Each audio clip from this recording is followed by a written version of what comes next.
Gibson, how much longer do you anticipate with Ms. Martin? Maybe 30 minutes. Okay, I'm going to break from this testimony for you to get that witness that's been here all day. Oh, yes, Your Who Honor. is it? Is that Mr.? Mr. McEachern. While we're at the witness, there's a witness that was on her list that she said in testimony was had been threatened if she testified. She's in the courtroom and is prepared to testify, but now that she's been seen, I guess Miss Martin doesn't want her to testify. She's on her list. She needs to wait outside then. You have to wait outside. Yeah, you are a witness. Any potential witnesses have to remain outside.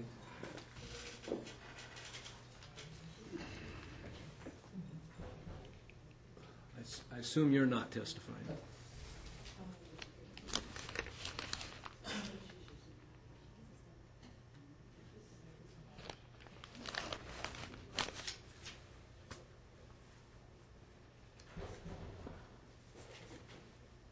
Okay, come forward, sir.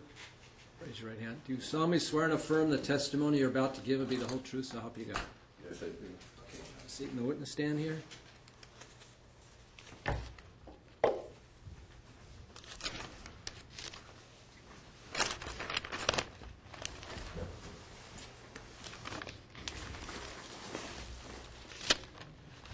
All right, would you state your full name, spelling your last name, please? Patrick William McEachern. It's MC, capital E, ACHERN. Thank you. Okay, your witness? How long have we known one another? About 17 years. That's probably true. How many years of that were we a romantic couple? About a year and a half, a year, someplace around there, Here recently or on the front end of our... on the front end. All right. Who is Stacy Cohen? Actually, she's a friend of mine that I met back when I was doing concrete work. Her husband was a concrete finisher, and just a friend of probably 25 years. Do you know how I came to know Stacy Cohen? Yeah, through the raw foods movement. Who is Tom Valley? Tom Valley is a friend of mine that's deceased at this point, but I also poured concrete with him for 10 years. To your personal knowledge, was he also a friend of mine? Oh, yeah. When Mr. Valley died of cancer at 45, did you attend his funeral? Yes, I did. Did Mr. Gibson attend his funeral? Yes, he did. Did Mr. Gibson make a statement to the packed room of mourners that day? Yeah, he actually apologized to Objection, Tom's Your Honor, mother. relevancy. Now, what's the relevancy of Mr. Valley's demise? Because one of my witnesses on the list was Catherine Valley, and she was going to testify to what happened when I was pregnant and I took safe harbor in their home, and then he showed up there. According to her, I wasn't there. Hearsay, Your Honor.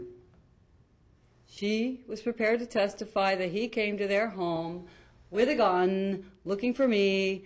She was terrified. Okay, so she's not here and she's not testifying. Right, but he made a statement in front of a packed audience that day to her that I think is relevant to that. Hearsay, Your Honor. incident. So this witness overheard Mr. Gibson. He was at the funeral. He stood up and spoke in a room with 100 people. I don't want it from your lips. I want it from the witness's lips.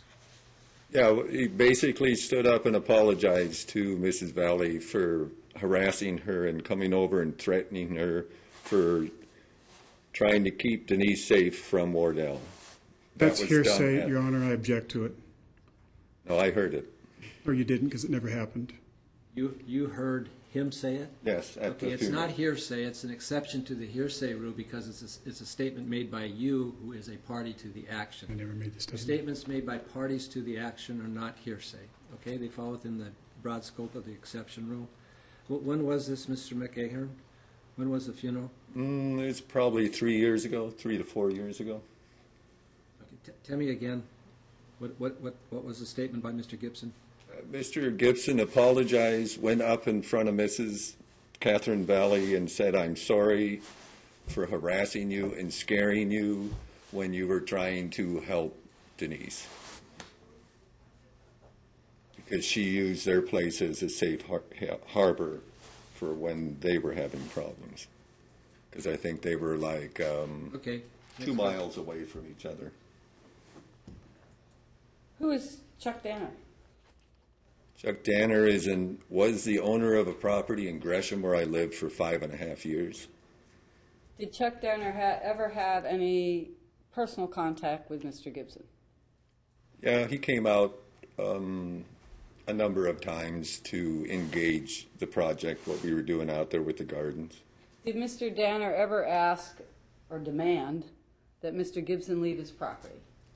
Yes, he did. One morning, Wardell came out threatening me and Chuck Danner and his grandson, basically with the same idea of having a gun, saying you can't have Denise here, you cannot let her be on this property, and you're protecting her.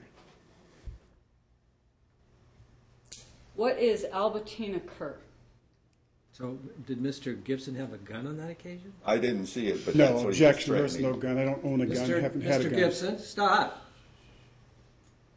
Follow the procedure. Otherwise, you're not going to speak. I'm sorry. Tell me again what happened. It was one morning, Denise was over visiting, Wardell came out and said that we were having a relationship and this, that, and the other, and he threatened to shoot all of us, basically, and Mr. Danner's grandson was within range of hearing the whole situation.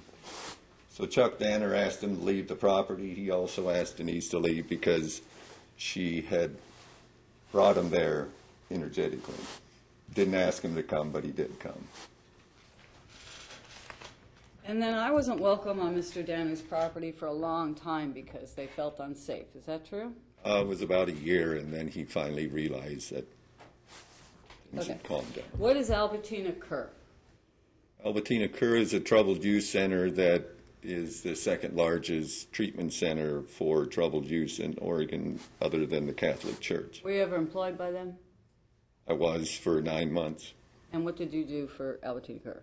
We built 3 gardens that were in circular form to grow quality food for them, to help them get off the sugar and eat better quality food, and to do a project where they all came together as a group. Was I involved in that project as well? Yes, you and Tom Valley. And where did you and I live during that project? We lived on the site in a yurt.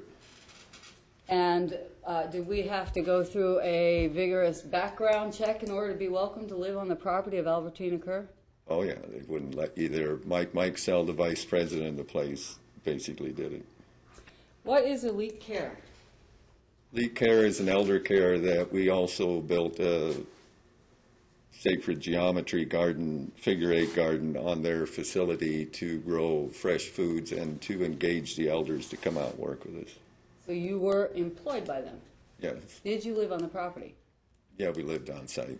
Did you have to go through a drug test and a background check in order to be welcome on that property? Yeah, we had a background check and that, Okay. yes. Have you ever been employed by the Corrections Department in Hillsborough? Washington County, yes, I built 2 round gardens in their treatment center to do the same thing, basically provide at least an example of high quality food. Did you have to go through a background check to be qualified to work within the walls of the Washington County Correction Center? Yeah, Robert Gates was the head of it then, and he's the one that did it himself.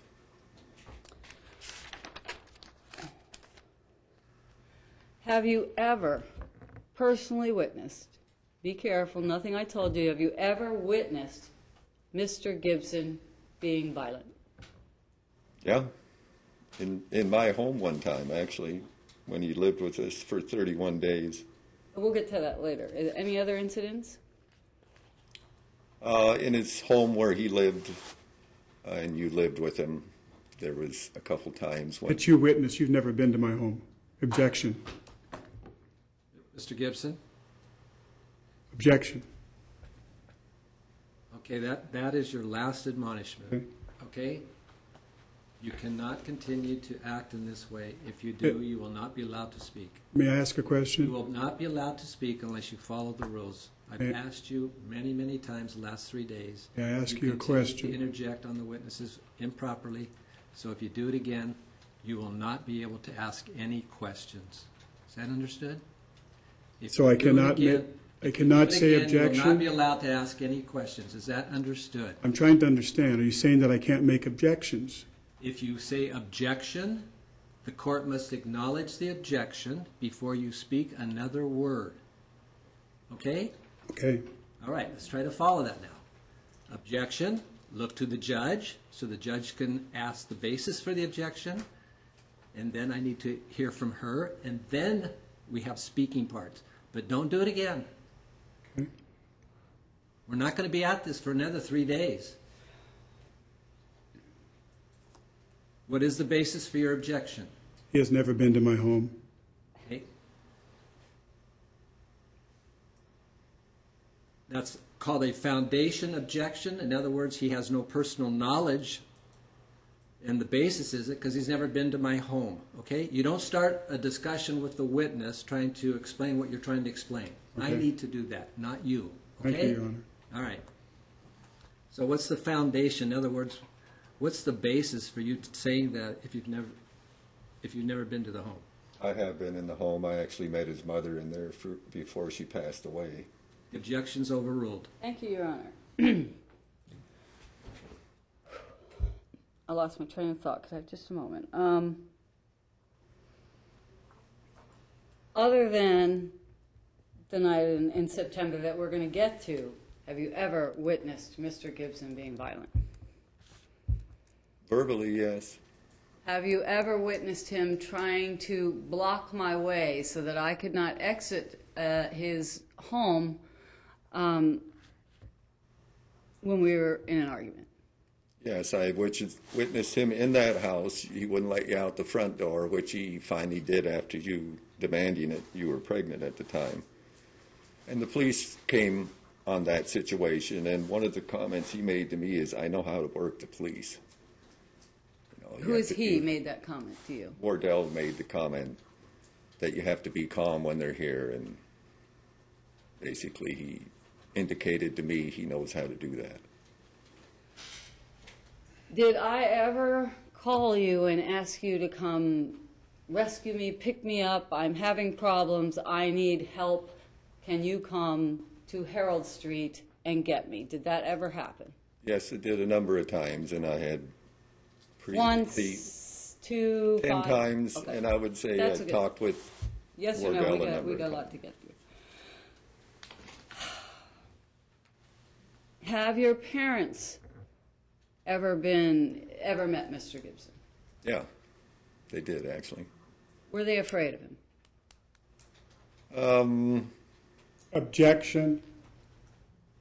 I can let it go. Sustained. Have you ever heard, personally, Mr. Gibson call me Satan?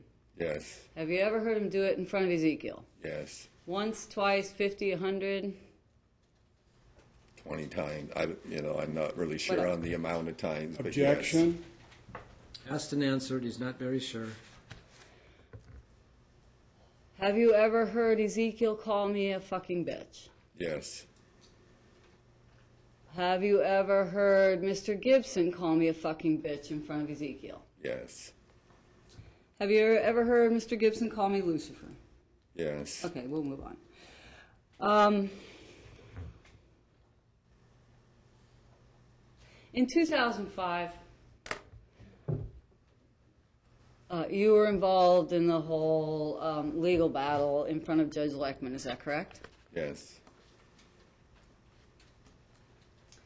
To your knowledge, was a restraining order put in place? yes, Do you have any personal knowledge of me working with 2 police departments to have Mr. Gibson arrested? Well, out in Washington County, when you were living in the lighthouse, yes, they did come twice. Objection. Basis? Personal knowledge, was he there? Constantly. Mr. McAhern, what's the basis for your, underlying basis for your testimony? I was there on one occasion when they came to discuss it at the lighthouse where she was living with Ezekiel. You were there when the police arrived? Yes. So you overheard the conversation? I didn't hear the whole conversation, but they came in and asked me what was up, and So you had a discussion with the police I did. regarding the restraining order against Mr. Yes. Gibson. The objection's overruled. Okay, so we're going to go straight to the night that we're all talking about here in just one moment, but I want to get a couple of more things on the record real quick.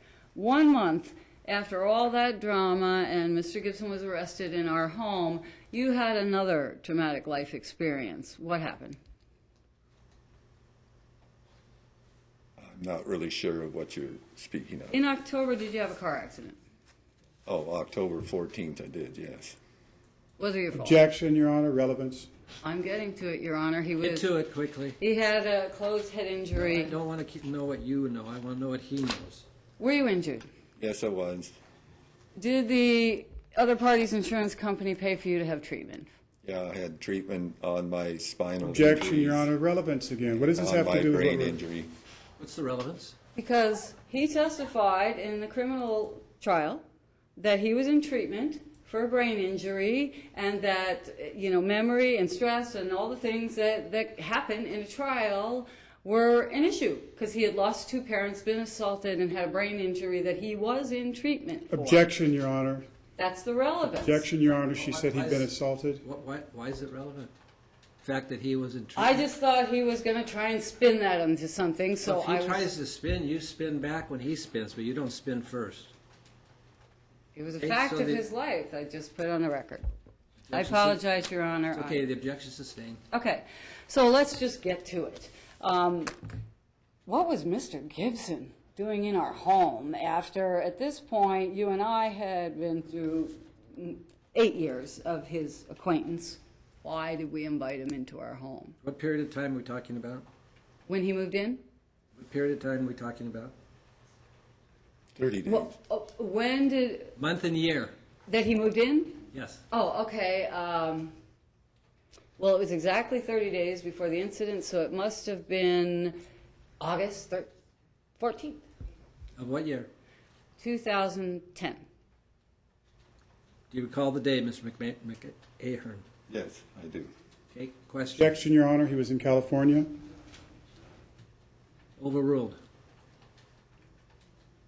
Why did he move into our home? Well, he was having some challenges with his diabetes or his blood sugar thing. Carlos Rosa, who is a friend of ours, did a diagnostic thing with him, basically recommending that he eats brown rice for 11 days to help stabilize his blood sugar.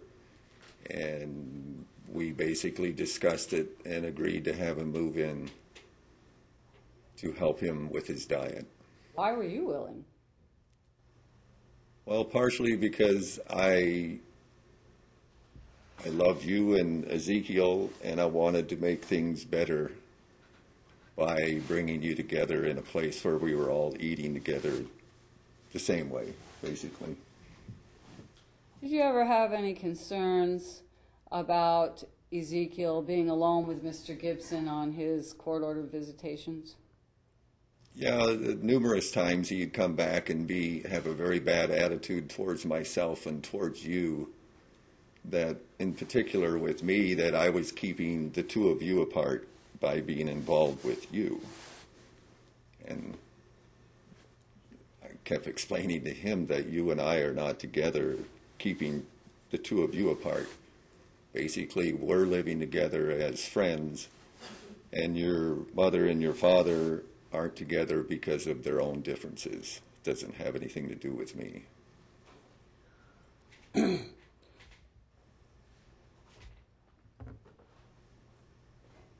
Upon,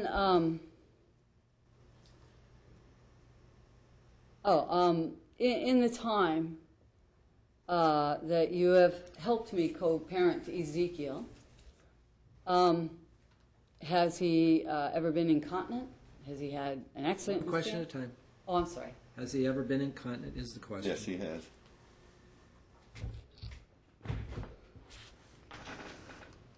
In the home, when he has an accident, do you have any personal knowledge on how I handle that or how it gets handled? Well, yeah, you do it on a regular basis. As far as back during those times, you basically are very gentle with him and help him. Am I helping him, or are you in the bathroom? Objection, leading the witness. Okay. the witness answer Have the you question. ever, are you the person that goes in the bathroom and helps Ezekiel clean up an accident? No, you are.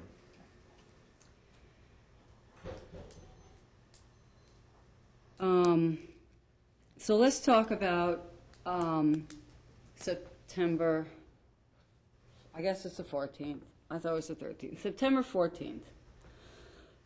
What happened? Well, the way it was is I was actually just about asleep upstairs, and I heard a commotion going on downstairs with Ezekiel saying, "Back up, just back up, I need some space." And it just kept escalating and escalating. Finally, I got up, got dressed, went downstairs, and I went down and I tapped Wardell on the shoulder and said, "Wardell, would you please just back up? He needs some space." And Wardell basically turned and said, "I'll do whatever I want. He's my son," and shoved his face right into mine, forced me into the corner of the room there, which then we ended up in a wrestling match for about 2 minutes until he ended up in the shower on his back. At that point, he was flailing around, yelling at me to let him up, and I was saying, "Calm down. You're out of hand on this one." I finally let him up, and he ran into the other room and grabbed a hammer, came back at me and said, Objection, "Now let's Your see Honor. what He you're was not doing." in another room to see what I did, If he came back with a hammer, then it's not objectionable. but not then. The objection's overruled. Anyway, he came back with a hammer. I had to back up the stairs to get my head up above where he had the hammer, and he was yelling at me, "Now what do you want to do?" At that point, I ended up saying to him, "I'm done with this, Wardell. We're not doing this anymore because this is just over the line." At that point, I backed up the stairs, and he went back and put the hammer someplace.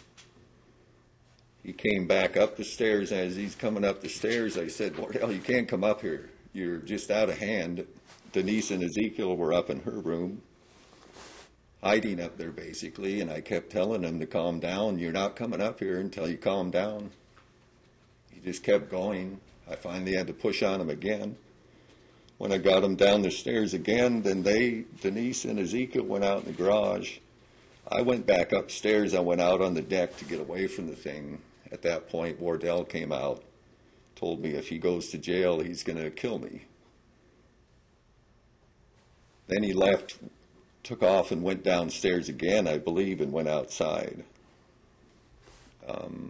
For about 5 minutes, I don't know where he was. I believe that he and Denise and Ezekiel connected someplace out there. And then he went out to the front, got a chair and sat down out in the front of the patio, and I believe he started talking with Jordan on the phone, trying to tell her that I had attacked him and that I did this, that, and the other. Which I was up on the front porch, started yelling at Wardell that now you're spinning another lie. You're down there, you're telling her a lie, and I started screaming at him about stop the lying. That's what's hurting everybody, is all the lies. It's ridiculous. Well, that's when the police showed up. And when the police showed up, they basically saw me as the problem, and he's sitting over there nice and calm. And it took a little while for them to go through everything to realize that part of what happened is, which he ended up admitting, that he did pick a hammer up and came towards me with it.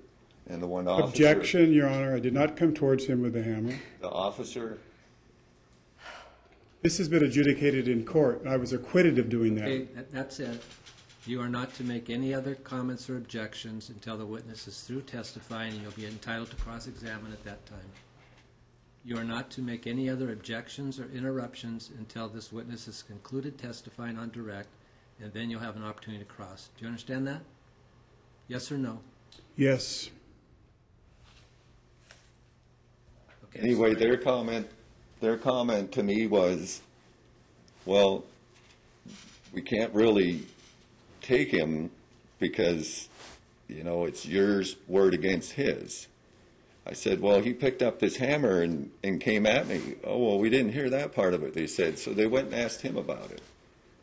And the only reason they took him is because he admitted he had picked up the hammer and came towards me, which the one officer said, but if you were the one being attacked, why would you pick up the hammer and go towards him? Why wouldn't you pick it up and go out the back door? There was a back door right there.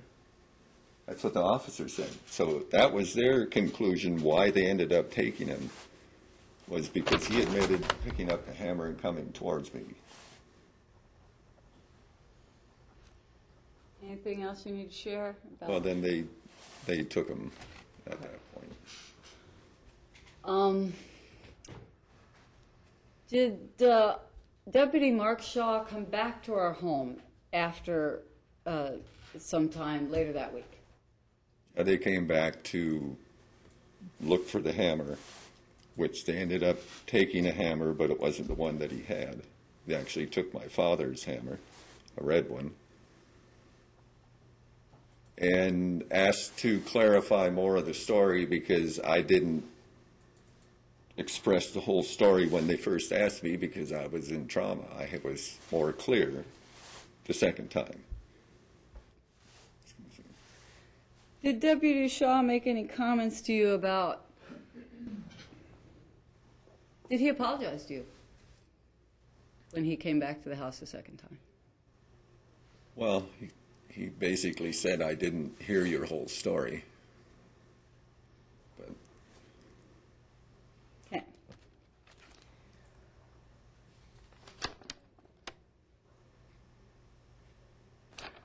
So you were the moving party in the criminal trial against Mr. Gibson, is that correct? the moving party, was that mean? Well, I wasn't involved because I had no knowledge or experience with the hammer. Who pressed charges against Mr. I did. And so, okay, you went to moving party. You were the witness to what happened. You were the harmed party. I'm confused in my legal language, but the state, it was the state versus Mr. Wardell Gibson, and you were the witness. Isn't that kind of how it works? Okay. So you got to sit through the whole trial. Right. At that time, I'm trying to figure out how to ask it. What did Mr. Gibson say about you at the criminal trial? What was his testimony? Well, there was a number of things that were said, but there was three things that he said that were blatant lies. One, that I was a child molester, that I molested his son. Another, that I'm a cocaine dealer, and that I have a partner in Florida that's also a hit person that kills people, and that I work with him. And basically, he spun that to the jury that that's what was going on, and there's no evidence to any of it at all. I mean, he brought up in the deal that I was a cocaine dealer 35, 40 years ago, which I admitted I was in your book, but I haven't had anything to do with drugs at all for 31 years, period. As a matter of fact, I've been an advocate for eating out of gardens and growing gardens for that long, and everybody that knows me knows that's what I do. So it's all I've done for 31 years. Have you ever traveled to the state of Florida? No. Have you traveled extensively in the United States? No.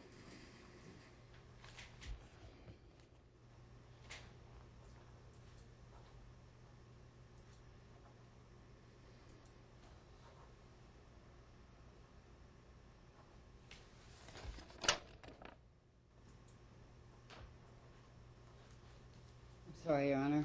I've lost my train of thought again.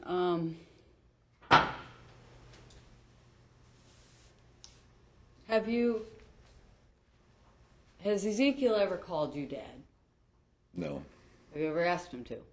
no, Is it your mission to take him away from Mr. Gibson? no. I think I'm going to arrest this witness, Your Honor, because I'm getting too tired to keep my questions straight. I think we covered what I needed to get on the record. Well, you forgot the one important issue that's been raised in this court about the molestation. Okay. Oh, yes, thank you. So I can continue even though I tried to arrest the witness? Yes, you. Thank you. You're, Yeah, thank you. So, do you play naked games with little boys? No, Do little boys get naked and jump in bed with you? no, Do you have a relationship with Rowan? I think his last name is Bichard. yeah. I've known him since he was 6 months old or whatever. Does his mother or his grandmother ever leave him in your care? Yeah, Once, twice, 50? probably 20, 25 times, maybe more. You ever heard of a game called Kill Patrick? Yeah, Do you have to be naked to play the game? no. Would you please tell Judge Rulli about Kill Patrick? Well, it's just a game that they like to play. They like to basically play the police officers or play the bad guys. In fact, most of the time they want to be the bad guys. So I get to be the one that they want to go after, Okay. just playing with them. Have you ever had a sexual relationship with Louise Bichard? No, Stacy Cohen? no, Piled in the bed with me and children? Anybody? no. Okay. I just had a question. I lost it. Just a moment, Your Honor.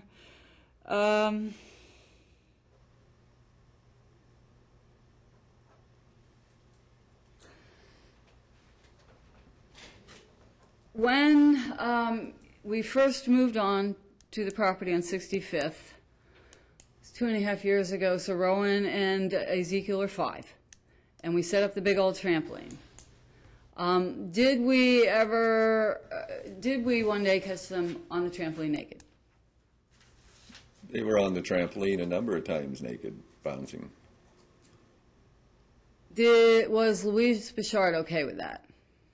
She was for a while, and then talked with her daughter, and she wanted to monitor it more.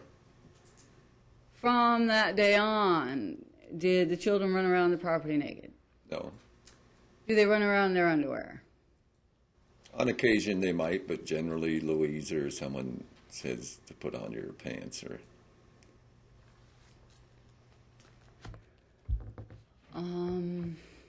But sometimes they do it in swimsuits, which is basically the same basic thing, but they like to bounce on the trampoline when it's hot and get sprayed. That's part of what I've done, is spray them with the water while they're jumping around. I'm not tracking very good, Your Honor. I got that on the record, but I just can't. I'm getting too tired to keep it straight. I think I'm done.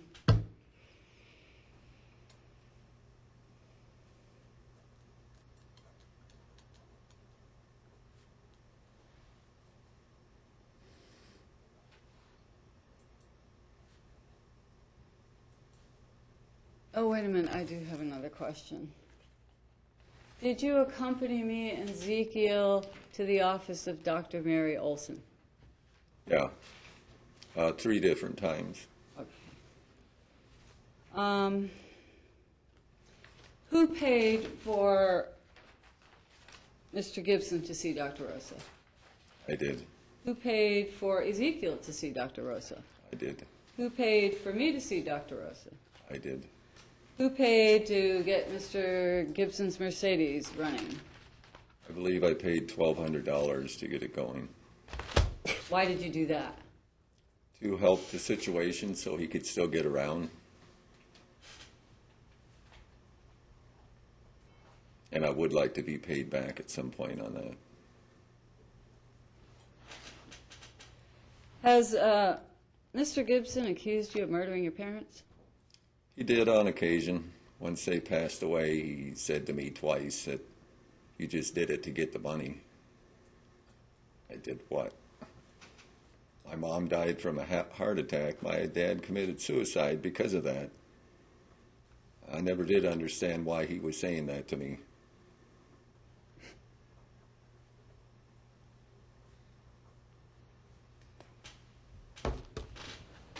And I'm still overwhelmed with the whole thing. My parents passing away the way they did. Do you have any children, Mr. McEachran? I have a 29-year-old son. Who stayed home and cared for him when he was a baby? I was a house husband for the first 4 years of my son's life. Why? Why is it relevant? Well, he's saying he's a pedophile. I'm trying to establish that lots of people wanted their children with this man, including his wife. Okay, I'll rest. I'm getting very tired.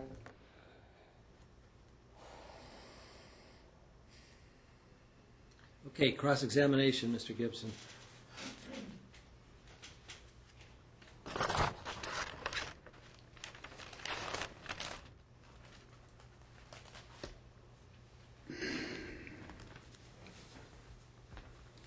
Do you have unsupervised charge of Ezekiel?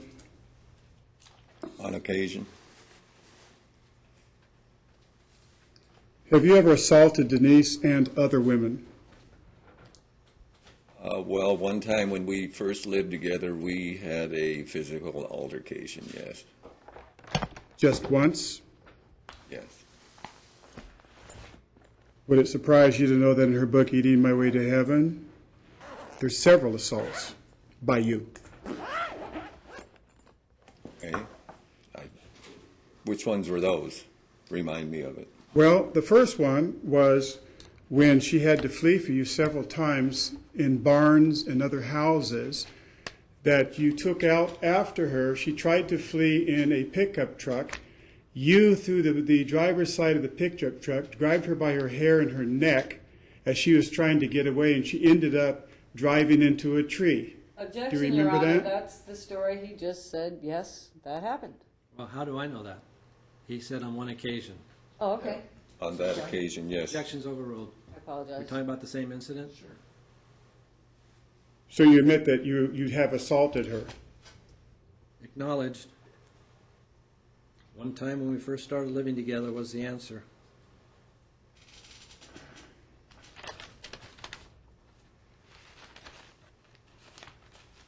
In her book, Eating My Way to Heaven, she talks about a dark side. What is she talking about? Of you. Do you have a dark side?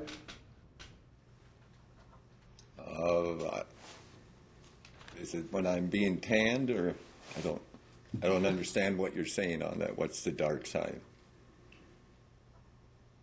Well, in her book, she says that you're a lovable guy, but you do have a dark side, and that you have anger, and that you assault people, and that you terrorize people, and that you're a very dangerous person. That's what's in her book. Objection, Your Honor. Basis?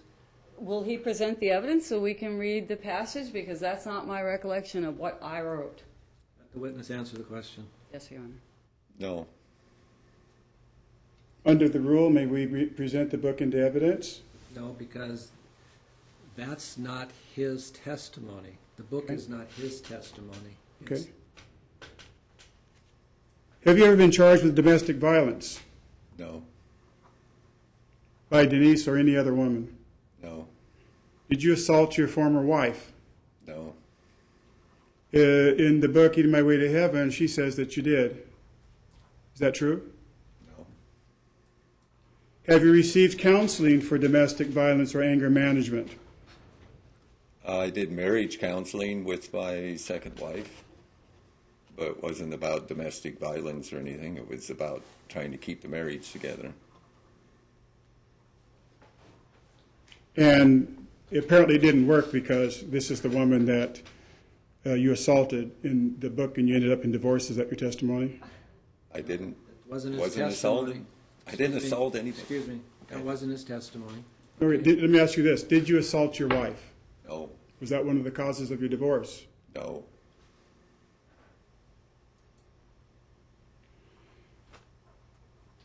Let's go over what you just testified to regarding the incident on September 14th. Did you not threaten, let's back up again. Have you ever sexually molested my son or otherwise molested my son? No, Have you played with my son while he was naked on your lap? no, Did I not catch you doing that and asked you if you were a pedophile? no, That never happened? no, No. Did I catch Ezekiel in bed with you and told Ezekiel to get out of the bed and threatened to call Child Protective Services if I ever caught you doing that again? Do you remember that? you never did you? Oh, yes. Did you not threaten to kill me if I reported you to Child Protective Services for molesting Ezekiel? No, Do you know a woman by the name of Giselle Blanco? no, Isn't she not the cocaine queen that you bragged about that you knew in Florida? no. I've never said that.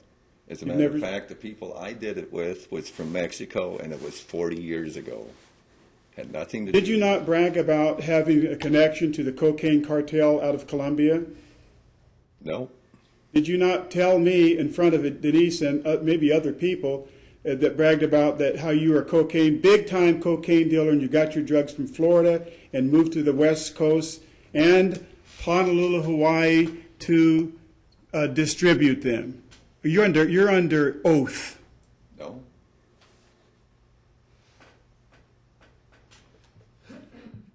Does Denise Martin get the marijuana to control her mood swings from you? say that again. I didn't hear. Does Denise Martin get the marijuana that she's testified that she needs to control her mood swings? Does she get the marijuana from you? No. You hesitated, are you sure? Sometimes I have some that I share with. So her. she does get the marijuana from you. So you are a drug dealer, correct? No, I didn't say anything about selling anything. You just admitted that she gets marijuana from you. I said I Where- smoked where- some with her. Is what And I where said. do you get your marijuana that you smoke with her from? From different people. Florida, California?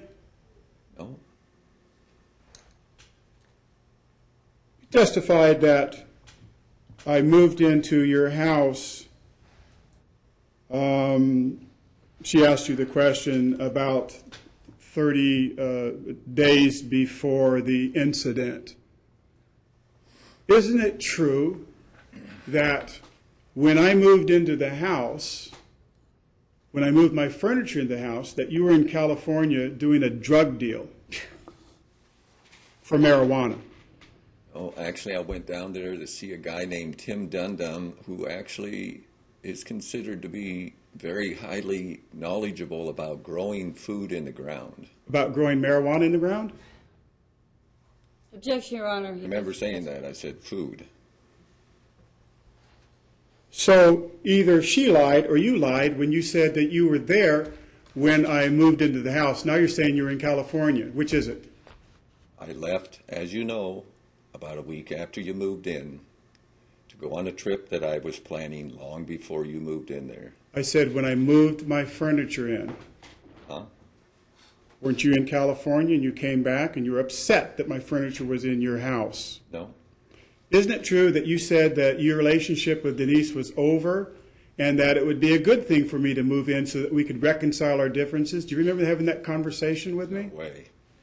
Have you told anything other than untruth since you've been on the stand? No, I've told the truth and continue to.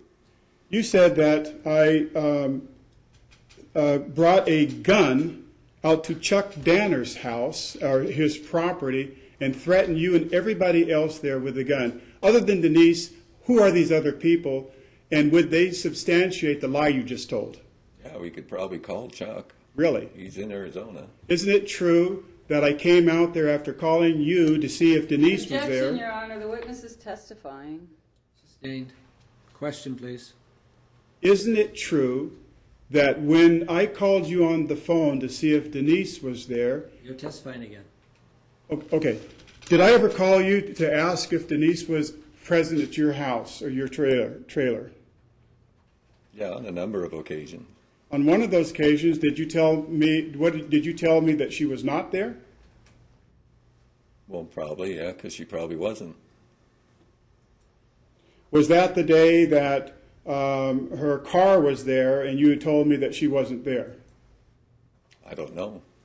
We're talking about the so-called day that you just testified to, that I somehow brought a gun that I don't own out there. That's the day in question. You remember that day? I do remember the day of Chuck coming to my trailer and saying, you have to leave, and he wants Denise to leave too because of the threat that was made that his grandson heard, and he was really concerned on how fearful his grandson was at the time. Wasn't that the day that I knocked on the door, opened the door, and caught you and Denise copulating in your bed? Well, that must have been in a dream. Excuse me. No more smirks or I'm outbursts sorry. from you either. I'm sorry. Stop. Yes, Your Honor. That never happened. It never happened? Isn't that the day that Denise did a taekwondo kick to my chest and bruised my ribs? No, that was in your house, and I wasn't there that day. Oh, that was another time. I'm talking about at your place. No, that never happened at my Never place. happened at your place. No.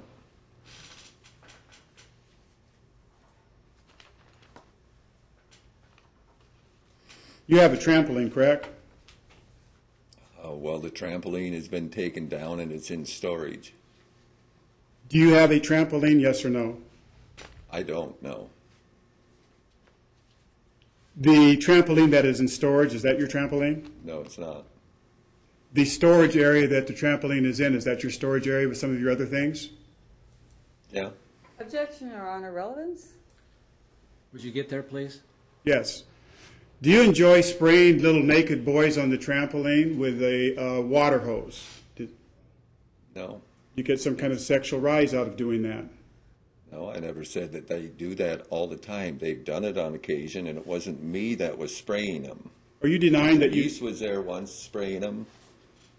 There's been times that they wanted to, and I told them no. You just testified that you sprayed the children on the trampoline. Usually they had on swimming I never said suits. they were naked all the time. You said, do I enjoy it? I said no. Oh, so you don't enjoy it, but you do it.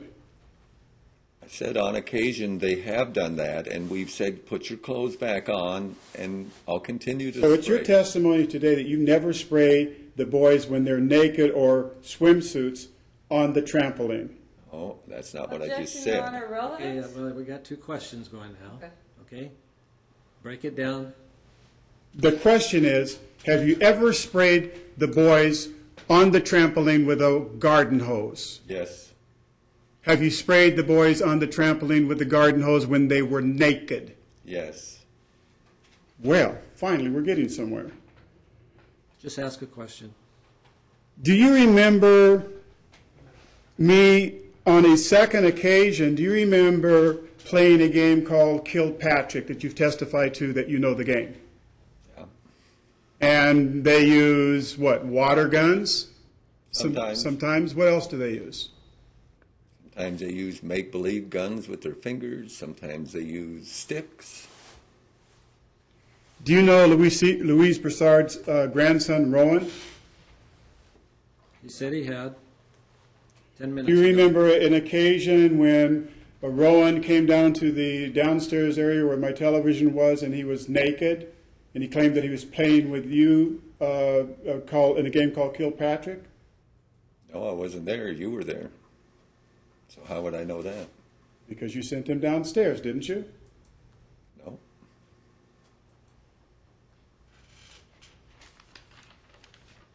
Let's go to the incident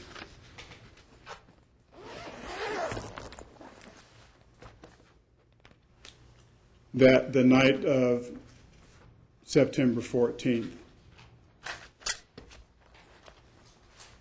How far is your bedroom where you allegedly were sleeping from the bathroom in the basement where you attacked me?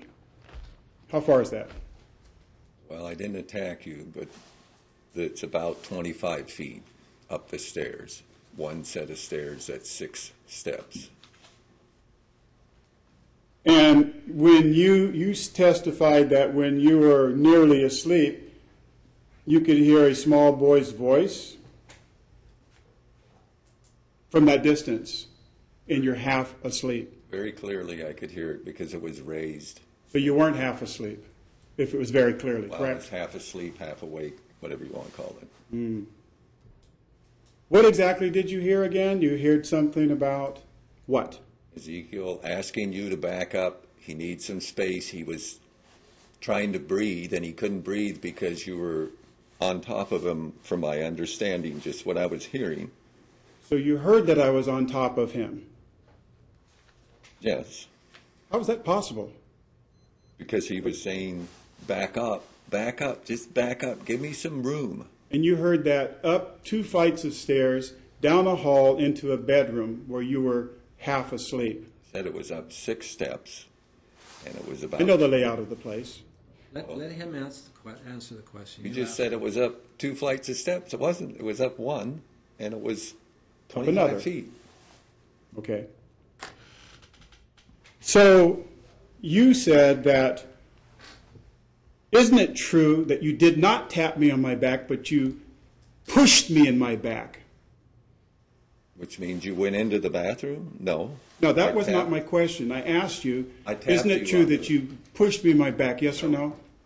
No. So your testimony is that you tapped me on my back, Actually, I tapped you on your shoulder right on here. my shoulder. Right here. Isn't that part of the back? Well, the shoulder, the back, they have 2 different names, so I guess it would be different.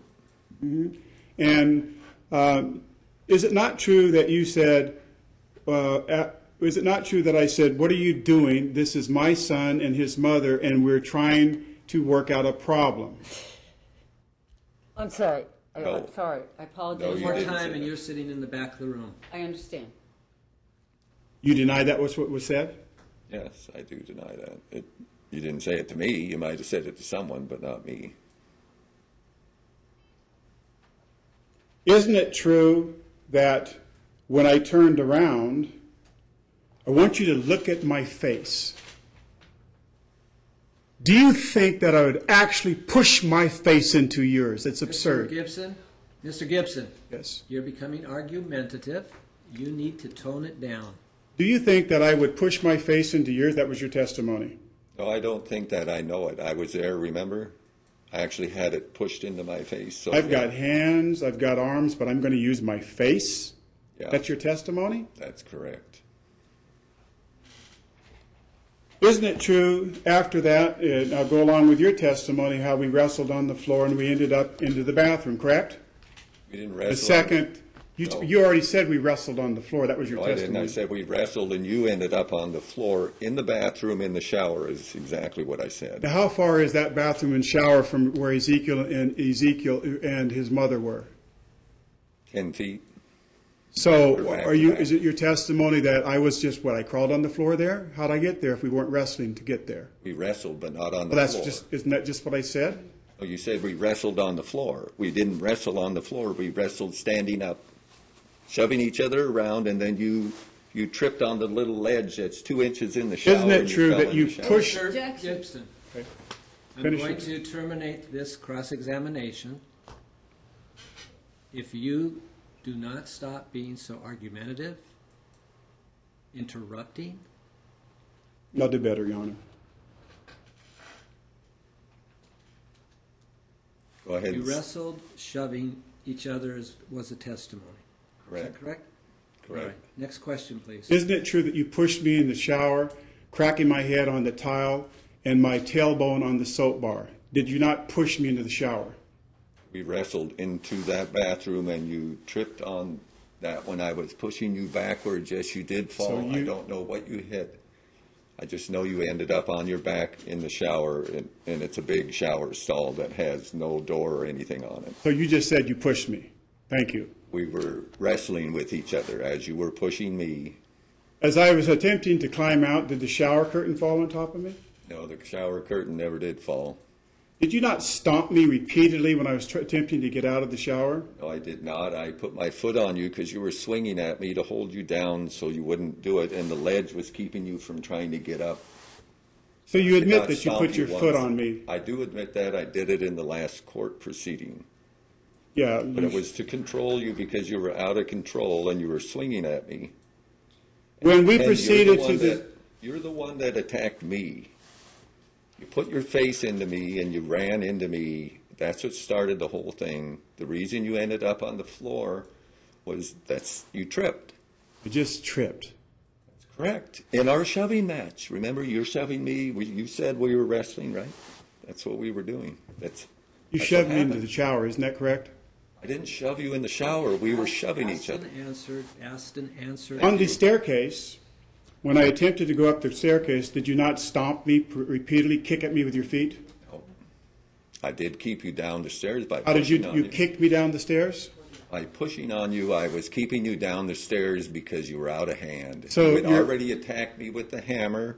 You came at me with it. So I was saying you're out of hand. You're not going upstairs to do anything with Denise and Ezekiel. You're out of hand. That's what I said. Isn't it true that you were the one that was out of control? My child was screaming up the stairs and I was attempting to get him to see if you were now assaulting him. Isn't that true?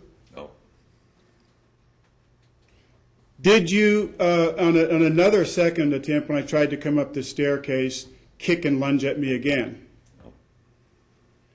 There's something that's been very interesting and puzzling me to me when you said in your testimony here that after all of this, somehow I went back upstairs and threatened to kill you. Is that your testimony? Yeah, when I went outside after they finally went out through the garage and I knew they were outside, I went up and went out on the deck to disengage the whole thing, and you followed me out there and you said, again, you said to me, if I go to jail because of this, I'm going to kill you.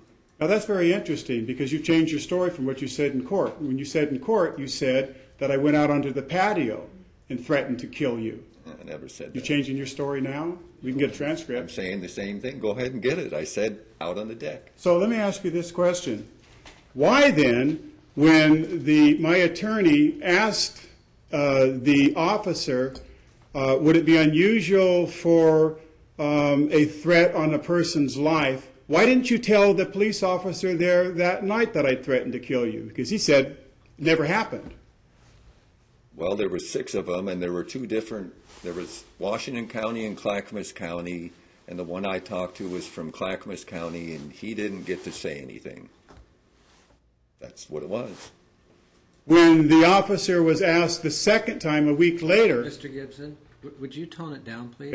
okay, when the officer was asked a week later when he came back out there on your invitation, that you didn't tell him then that I threatened to kill you. You were asked that in court. Right, because it didn't come up when we were having that second conversation. I thought it had already been reported. When the officer was asked in his many years of police experience if a person had made the threat to kill a person, especially since you're the one that filed an action against me, why did nobody ever hear that threat? Like I said, there was 6 different officers there, 2 different counties. It was probably the Clackamas County guy that I talked to because they were both trying to figure out who's in charge. So when you went to the grand jury and were questioned by the assistant district attorney and district attorney and so forth, why didn't it come up then? It did, actually. If you look at their report, it's in there. It's just that the officer said he didn't hear any of that, the main officer. He didn't hear it. But like I said, there were 6 different officers there that night, and there was a higher-ranking officer from Clackamas County, but he let it go to the Washington County guy. So he's probably the one I talked to.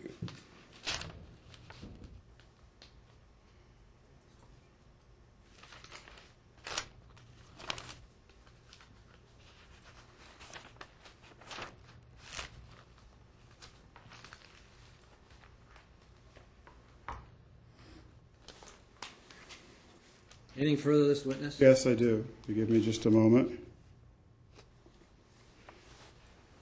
You said that if I threatened to kill you, and if I went to jail, I would kill you. how would I know that I was going to go to jail when it was you that attacked me? Well, if you look back on the whole thing, Wardell, I still don't understand. If I attacked you, when the police came, why didn't you go to them and say, I attacked you? Let's get there. I'm glad that you asked that question. Well, When the police showed up, where were you and what were you doing? I already said what I was doing. I was on the front porch yelling at you for lying to your friend Jordan on the telephone Lying about what? that I attacked you. How would you know that? Because I could hear you. I have ears, and you were talking to her on the How phone. far is the chair from the upstairs door case? We're talking about 20 yards. You have that good of hearing. I'm talking to her on a cell Objection, phone. Your Honor. He asked him how far, and then he testified. Sustained. How far away was it? 10 to 20 feet, 30 feet, someplace around there. Across the driveway, which is, let's see, 10, probably 24 feet, because there are two slabs there.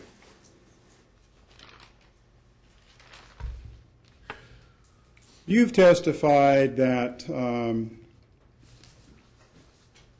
Ezekiel, after visiting with me, comes back angry and attacks his mother, calls her a fucking bitch. Isn't that what you said? Yep.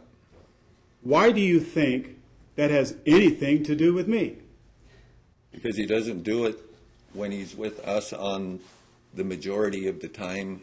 And it actually only started about a year and a half before all this stuff started going down, when you were in trial with her over and over and over again.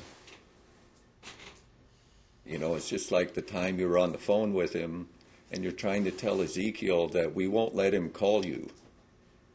You're trying to tell him that, and he's saying, no, they'll let me call any time. I just don't want to call. That wasn't my question. Patrick, let me ask you this question.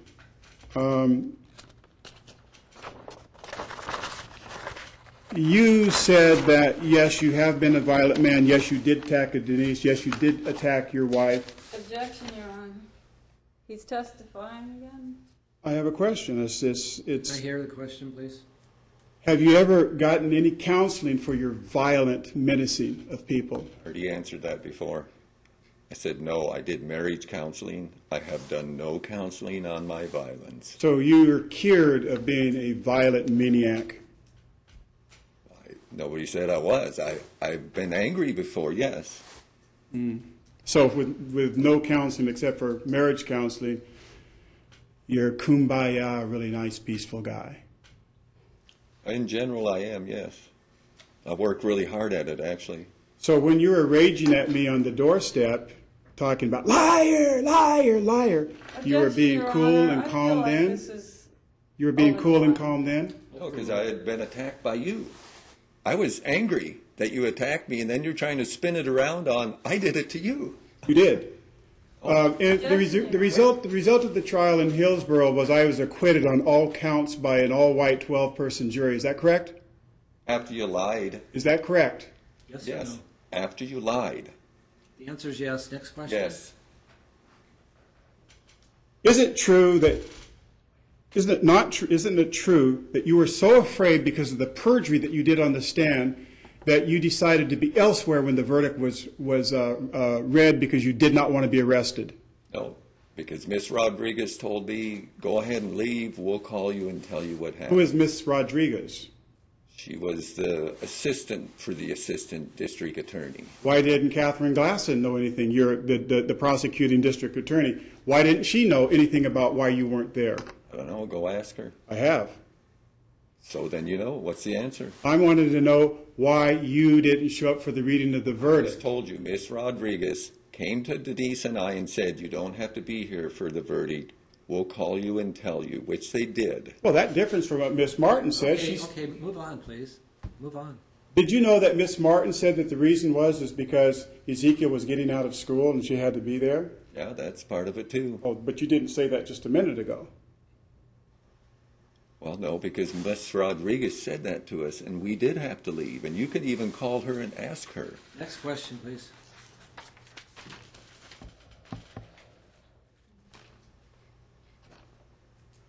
You said that I brought a gun to Tom's mother's house. Was that your testimony, and threatened them? Well, actually, that's what they told me, but you admitted to it at his funeral, that you were harassing her. Did she tell you that Taryn Mahon and I went to Tom's mother's house and prayed for him because he was sick, dying of Objection, cancer? Your Honor, relevance. Overruled. Not that I know of.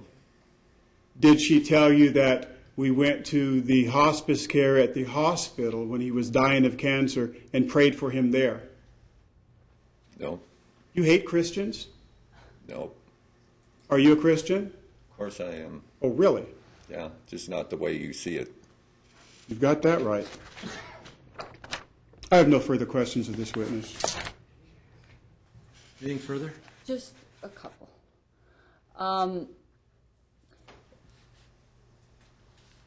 Mr. Gibson was standing in the doorway of the bathroom, facing the bathroom when this incident started. Is that correct? Yes.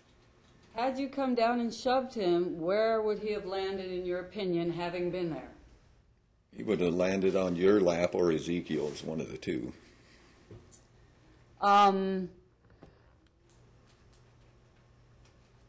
The naked trampoline incident with the children and spraying the hose on the trampoline naked. In the 2.5 years since we discussed that with them, has it happened again? No, they don't do it at all anymore. I'm going to arrest you, Your Honor.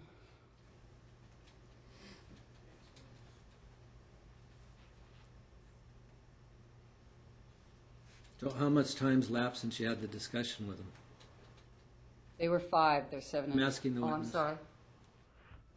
It's been about 1.5 years, probably, someplace around there.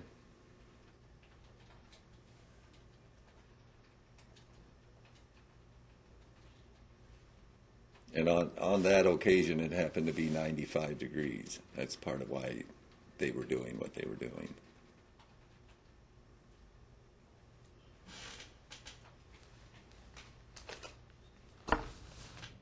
Was it in the middle of summer? Yes. Do you remember what month it was? I don't really, but, How do you remember it was 95 degrees? well, because I remember that day was a significant thing to Louise Burchard. She said that her daughter was feeling uncomfortable with them being naked together. That's the only reason that even came up. So we discussed it, and they were fine with that. Anything further in regards to that question, Mr. Gibson? Yes. Did you know the use of the rules of a trampoline for safety is not to jump on it when it's wet? Irrelevant. Next question.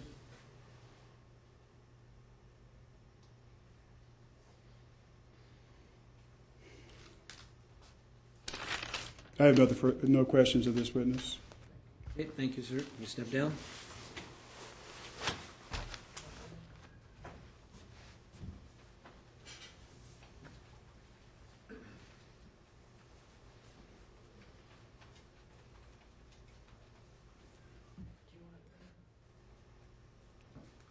Okay, come on back up.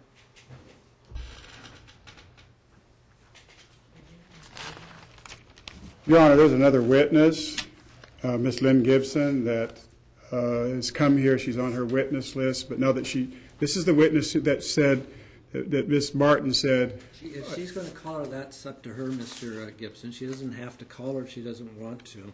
Can I call her if she wants to testify? Your case is over, sir. Your case is over. Continue questioning of Miss Martin, please. Okay.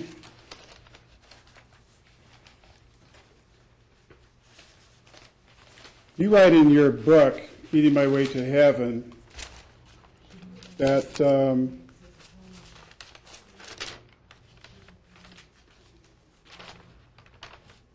No, let's go back to where we were.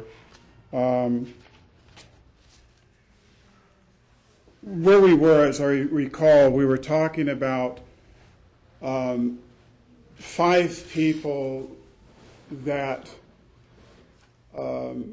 you had told not to have me come within 100 yards of the school or 100 miles of the school, and you had a restraining order to that effect, correct? We went through that earlier. Move on, please.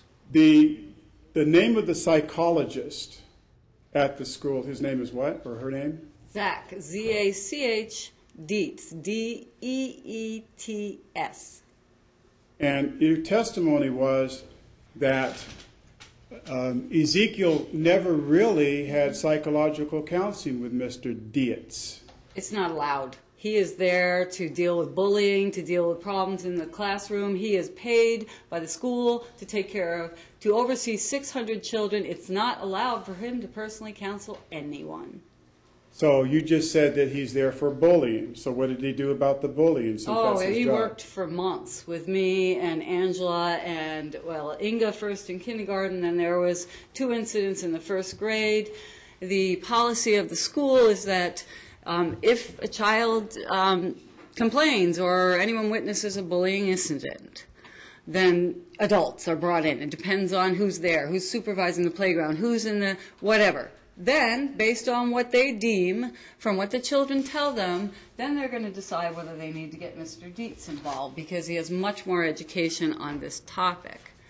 So, most of the time... Okay, next question. Thank you. Why is Ezekiel not presently in school? He is in school. What school? He is in the Oregon Virtual Academy, which is a public online school specially designed for gifted children. It is public. It is sanctioned by the state of Oregon. And in order to get into that school that is set up for gifted children, Charlotte Morris, the principal of Beckman Creek Primary School, had to write a recommendation to the state that she thought this was a good choice for Ezekiel, and he could not get in unless there was a recommendation from the school district that he was going to exit to be involved in this virtual program for gifted children. So it was because of Charlotte Morris that he was accepted into this program. Who's Charlotte It is Morris? Public. Who's Charlotte Morris? She's the principal at Beckman. She was the principal for 2 years. I think she has a different position now, but in another school, I think they moved her, but she's in the district, she's reachable. She was the principal at Beckman Creek the whole time that I interacted there. That's interesting, because in a report to Terry Vetter, I believe through Dr. Johnson, said that you probably wouldn't enroll him in school. You did for a year, and then after that, and then they recommended, because of your psychotic problems, that you not homeschool him, and that's what you're doing? Actually, the truth is he was enrolled for 2 years, and homeschooling and online virtual public school are very different. In homeschooling, the parent has a lot of leeway and a lot of responsibility on how the education goes down. And I never wanted to homeschool because I didn't think I could handle all of that and my workload and pay for everything. And so the difference is, and I was a little overwhelmed that with all of this going on, I'm called the coach. He has a teacher who is a PhD, and he is required by law to interact with her live online, and he has better computer skills than probably anyone in the room except the clerk. And he is required twice a week for an hour each time. Mondays are mandatory, it's at 11. And then I can pick some courses, whatever, whether he wants to do science or math, but he has mandatory, he has to be online, live, with his teacher once a week and another teacher, depending on what subject he wants to pursue for his second hour. And then everything else about his education is designed by the state. It's online. I am given a curriculum every day of what they want him to work on, and you click buttons, the curriculum's there, and my job is to help him read what he can't read and help him fill out the assessment. And his computer skills are so grand that he doesn't need a lot of help from me. But then there are other categories where I am very much a teacher. We have art projects to do, and we get to do that together. We have science projects, and they sent us the most beautiful collection of hundreds of dollars of science stuff, microscopes, this. So I get to wade through and then decide, we're supposed to measure, do we want to go out to, to the sink and measure water when we're learning millimeters in a cylinder? Or, would we like to get some lemonade and see how much lemonade will fill up a glass? So that's how much range I have. The curriculum, as a matter of fact, is I'm having difficulty at the moment because in Oregon, and there are, I'm not going to quote, but there are more than a dozen states that have online public virtual school now. Oregon is one of them. And the only problem I'm having, absolutely loves it. Ezekiel loves it because it's up to me. He is required to do 4.5 hours a day online. And it's not all online, but I have to log based on what he's finished. He has to do at least 4.5 hours a day. Because having this individual education certainly is more faster than 8 hours a day in a classroom. So that the law says he has to do 4.5 hours, and we can break that up any way we want to. If he wants to get up, have breakfast, lay in front of a cartoon while I make my business calls, and then we negotiate, how about we do an hour from 10 to 11? He can eat, he can drink, he can get up and move around the room while he's looking at the computer screen. It has absolutely served his medical problems, Okay, I got the point. Okay, so Miss Martin, that's it. He's in public school. do you have any kind of a bachelor or master's degree in education or any other kind of associate degree in education? No, not even close. So it's your testimony that you believe that he can have a well-rounded education isolated from other children in classrooms. Oh, well, actually, there's more to the Oregon Virtual Academy program. They are concerned about children being isolated, and so there are get-togethers for ORVA families. And we did the first one. It was in a park in Portland, and ORV, because virtual is global, it's national. ORV children are spread out, so the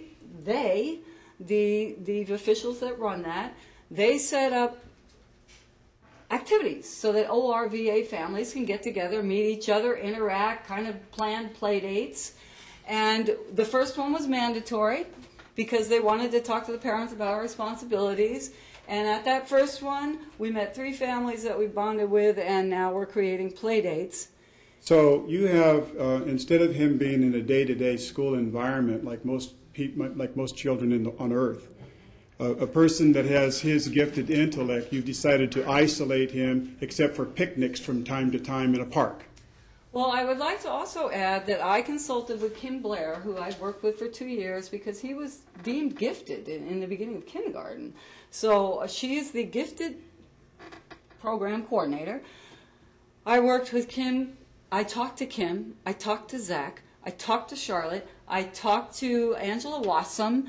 I got their opinions before I made the decision. And as a gifted child, they thought it was the best opportunity for Ezekiel, but their job is not to counsel me. They gave me their advice, and I made the decision. So, evidently you did not take their advice. You made your own decision regardless of their advice.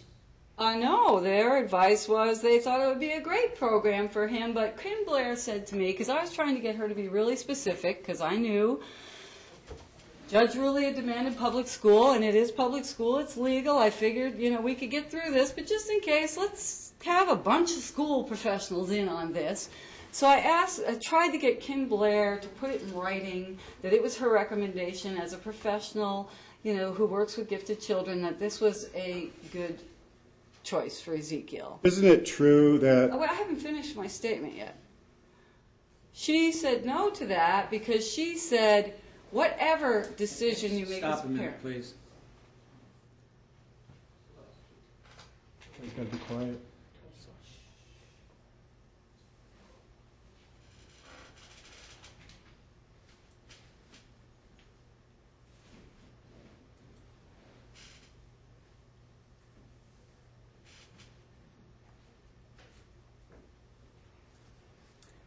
Ms. Blair said she, I flat out asked her, do you think this is the right move for Ezekiel? And Kim Blair again? She is the coordinator of the program for gifted children at Beckman Creek, who I worked with for 2 years because my son was a gifted child in her charge. I was trying to get her to flat out say, yes, do this. And what her comment to me was, whatever decision you make as Ezekiel's parent will be the right one. After 2 years of working with me with Ezekiel. Isn't it true that the reason that you've pulled Ezekiel out of school and have this isolated, computered education away from all other kinds of children is because he is a gifted child and intelligent, and you're afraid that he might tell his peers, something might slip, a teacher or a social worker, what's really going on in that home of yours? No, that's not true. Okay, thank you.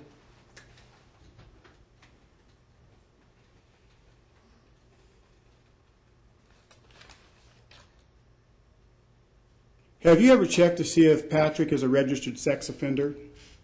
I have no need to hunt that down. He's Really? been investigated, as was put on the record, by 3 agencies who have access to all kinds of law enforcement. So you knew that he worked at Albertina Kerr for troubled children. We worked at Albertina Kerr for troubled children. Weren't you fired? No.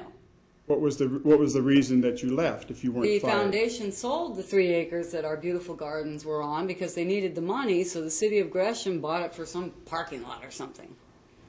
You also worked at the Elite Center for Seniors, correct? No, I didn't. Weren't you fired from there? No. Patrick was fired? No.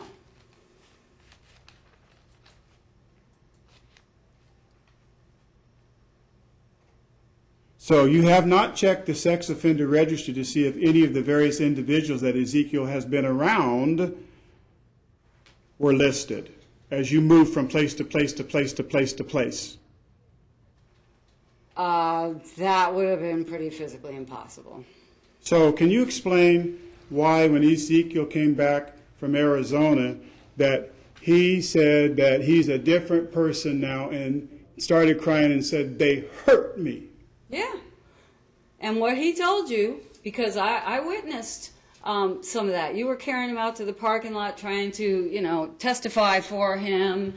Told me you had videotape of a counselor interviewing him that weekend, and we're trying to get him to testify in front of the other people in the parking lot. Objection. I'd like to finish. Overruled. And so, yes, I heard him say that, and knowing what you were trying to do, I asked... May I ask how you would know what I was trying to do? I've known you 10 years, Wardell. I wanted clarification because there were witnesses standing around, and I said, well, what are you talking about, Ezekiel? Maybe there's something I don't know. But I was pretty sure what he was trying to say, and he started talking about the little boys that beat him up in the domestic violence shelter. Is that... So it's your testimony that you take him to shelters where he can be beat up. That did happen. How many times and how many shelters have you put the son that I love, and I know you love him too, but I also know that you've got some psychotic problems. How many times do you take him to places when you're moving from place to place to place to place to allow my son and your son that I absolutely love, and that's why I'm trying to get custody of him, to keep him from being beat up? The only place I ever felt he was really in danger was in your presence when you were alone with him. Really? Yes. And so you testified earlier that you knew that I loved Ezekiel and that he loved me. Have you ever known me to ever beat my child? You're under oath. Yes. I beat my child. Please stop interrupting so I can answer. Stop. Answer in a quieter voice, and you ask them in a quieter voice. Almost in a whisper, would you please? I'll try. Almost in a whisper, thank you. Stressful being attacked. Could you repeat the question? I'm lost. Yes. You just said that I beat my child. When was this? I don't recall. Oh, yes. Okay. When he was, let's say, approaching 2. I beat my child when he was 2. If you would let me finish, I could get my answer on the record. Go ahead. I'm sorry. This was during the time, let's see. Well, I'm thinking, he's still in a diaper, so I'm thinking, between the time he was 1.5 and 2, I'm going to give it that. But I know he was in a diaper. And you were in the bedroom with him. and you were admonishing him about something. I wasn't in there. Oh, then, Could I objection, finish? Your Honor, hearsay. What's it based on then if you weren't in the bedroom? Well, I went into the bedroom. If I could tell the story, then... Well, yeah, but I need to know what it's based on before you start telling your stories, because they go on for a long time. I heard a very loud smack that I thought was a hand on a child. Okay, So I enter the bedroom. okay. What I perceived, I'm not accusing him of punching the child. I thought he spanked him really hard, so hard that I heard it. So then there must have been... I'm not telling you the sentence. Please. I entered the bedroom. And I immediately, in my martial artist best voice, said, "You ever lay a hand on my son again, and I will attack you." Are you lying, Miss Martin? No. Was there any mark on the child's butt? No, Did you call the police? I did not. Why not? Because it was an adult spanking a child too hard. You know, you continue to accuse me of all this kind of violence, but why aren't there any police reports of all this violence? Where are they? Oh, there's plenty. Where? We had 911 on the speed dial when I lived in Harris. Where are the police reports that say that I have committed any kind of domestic violence? Well, Produce just one. Are you done? Yes. The question is, did you ever file any police reports? No. Were there any police reports generated as a result of your calling into the police or CPS? Oh, for sure on there. Okay, so you're telling me there were. Yes. Do you have any of them in your possession? No. All right, thank you. Move on. So you go from shelter to shelter to shelter. There's no police reports. Isn't it true that what you really do is manipulate the system as well as the court process to try to keep me from having a relationship with my own flesh and blood? Isn't that true? I'm working the bejeebies out of the system to try and keep you from ever being abusive to him again. That is true. And how was I abusive to him? Well... You just made a statement that I've been Yeah, I abusive want to to hear him. the answer. Yeah, I would like to hear it too. Yeah. I can state personally at least 100 occasions that you called me Satan in front of the child, which is very traumatic for a child. I remember one incident that still sometimes brings me to tears. Miss Martin, before you go into your hysterics... Stop, or you go sit in the back of the room. You can go sit in the back of the room until she's done. Your Honor, why do you continue to let her do this? Stop, Mr. Gibson. I'm stopping, but... I've been a judge for 15 years. I was an attorney 20 years before that. You think I know that haven't you're been in a well courtroom qualified. before, sir? No, you think I haven't been in a you're courtroom? well qualified. I trust your Okay, judgment. So don't question as Okay, to why all I'm right. going to let her sit here and cry, because whether she cries or not doesn't affect me. Thank you, Your Honor. Okay? It simply doesn't matter with an experienced jurist. I'm an experienced jurist. I've heard and seen a lot of things, sir. Yes, you have. The fact that I a witness- apologize. I No, apologize. Your Honor. I'm talking now. Okay. So you just sit there and do not comment anymore about her being a drama queen, about whatever she does. Okay? I measure the evidence. I have to hear it all. This does not help me in measuring the evidence. Take a moment and gather yourself. Okay, Your Honor. Nope, take a moment more. Can I get some more water? Yes.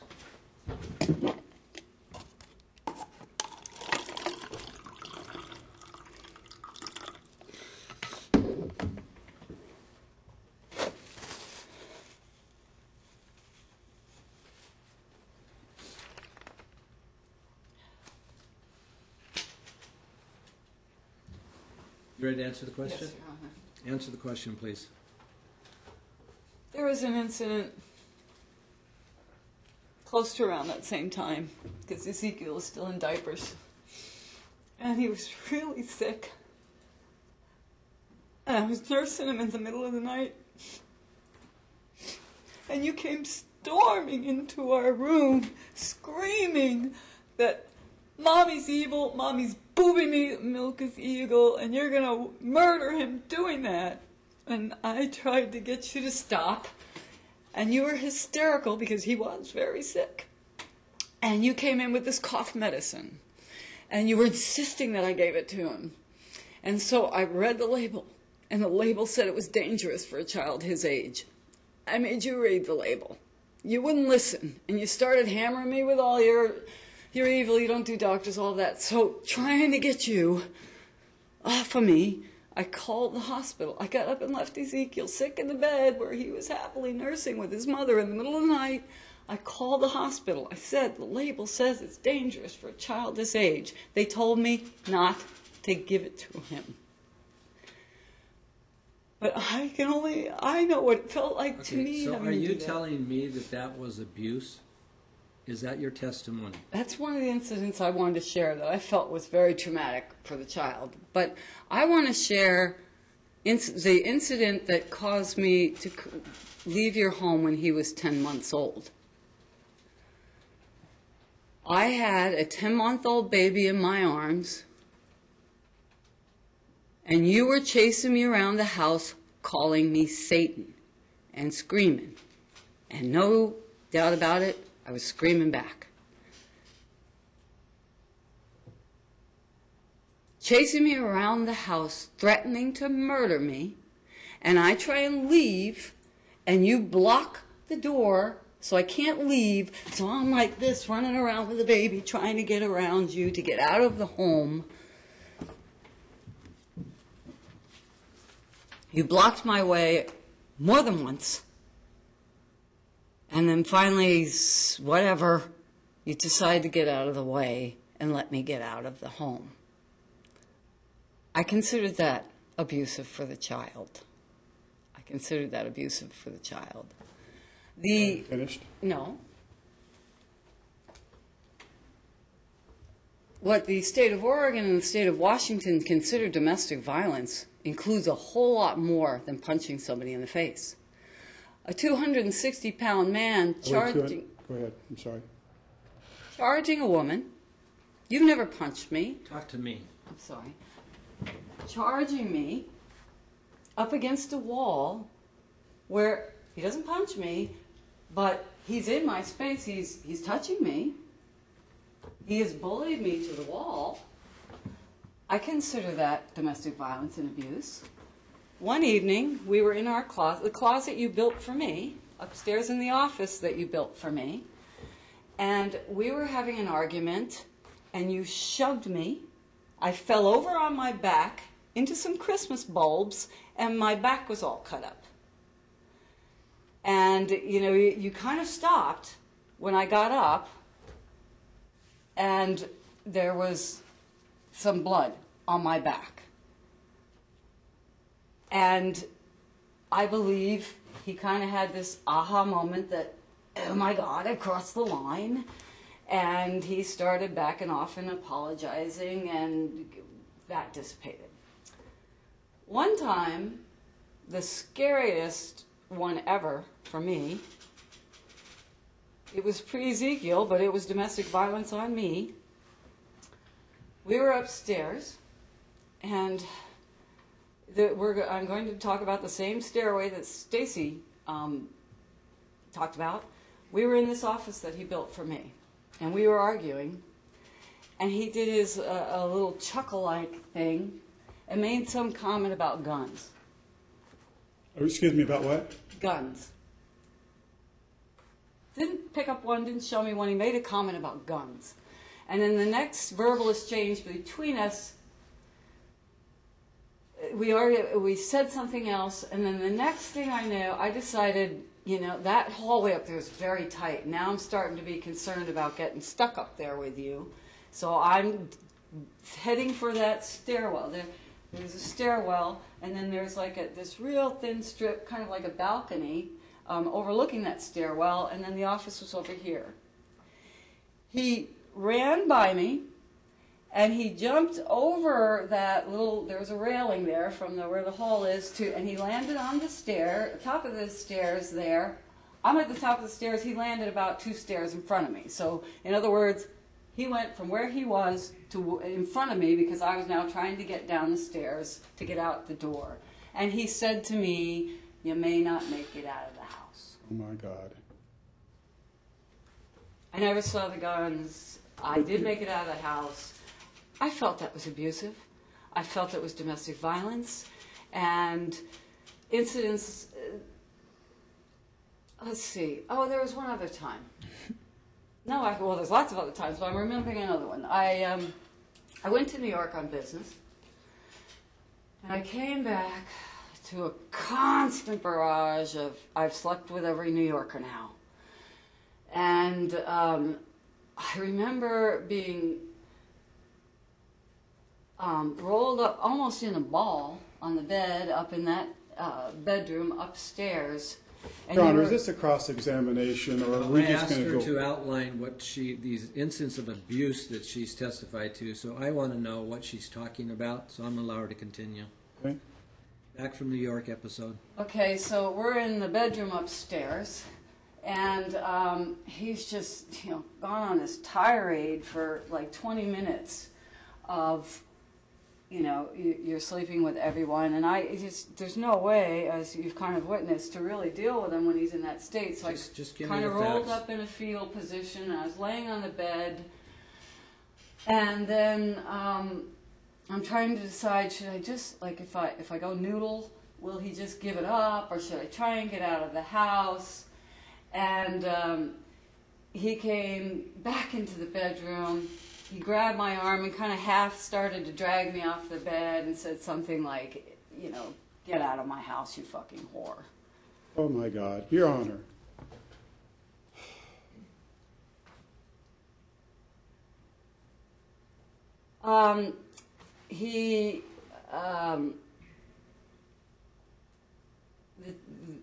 One time, I was in the trailer on the farm in Gresham, and he came flying out there, and he knew I was in the trailer. Patrick was not in the trailer. I was alone in the trailer. Patrick was in the house with Chuck Danner. And, he started ranting and raving that, you've been sleeping with Patrick and this, that, and the other thing. And he was about 10 feet out from the door of the trailer. I'm standing about 2 feet inside the door. The door's open. He's screaming his stuff. And he starts moving pretty quickly towards the door of the trailer. I said, don't do it. And he kept coming, and I picked up my leg. I kicked him. He went to the ground, and he's whined for years he had broken ribs. He probably did. Isn't that when I caught you and Patrick copulating in his bed? I don't know how that could be. I haven't had sex with Patrick in 13 years. That's what you say. Well, can you prove it otherwise? Okay. Because you keep making is it- these comments that I've told you not Okay. to make like that, but, where's the proof? Where's the proof when you make these comments that you've done for 3 days now? That's what I keep waiting for. You just made a statement on the record that she's been copulating with you caught her copulating. I did. Right. It's obviously She says it's, not in 13 years, and then you persist in making these comments, which is totally uncalled for. okay. Because unless you've got further eyewitness proof, Mr. Gibson, don't make any more comments like that. Give me the evidence. Give me the proof.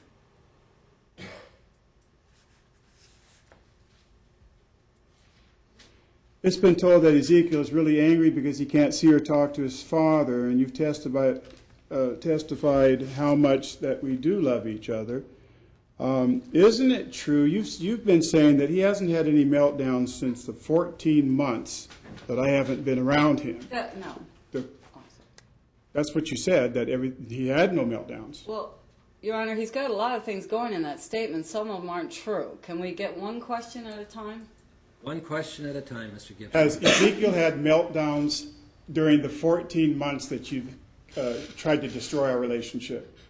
Meltdowns like a 7-year-old child might. Meltdowns like he was when he was visiting with you? No. Because he couldn't see his father. No. No. No. Why is it that you refuse to call Lynn Gibson as a witness, even though she's on your witness list? Because... Irrelevant. Okay. Move on.